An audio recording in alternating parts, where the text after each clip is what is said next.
Wieżowiec The Bridge, zlokalizowany przy Placu Europejskim w centrum Warszawy, jest jednym z najnowszych projektów wysokościowych w stolicy. Inwestycja realizowana jest przez firmę Gelamco. The Bridge wyróżnia się na tle stołecznych wysokościowców dynamiczną bryłą, która z każdej strony wygląda inaczej, a każda jego kondygnacja jest niepowtarzalna. Nie ma dwóch identycznych.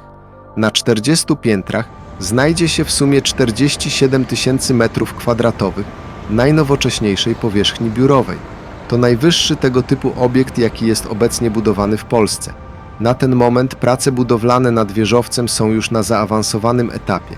Wieżowiec w kwietniu 2024 roku osiągnął swoją docelową wysokość, która wynosi 174 metry. Obecnie trwają prace wykończeniowe.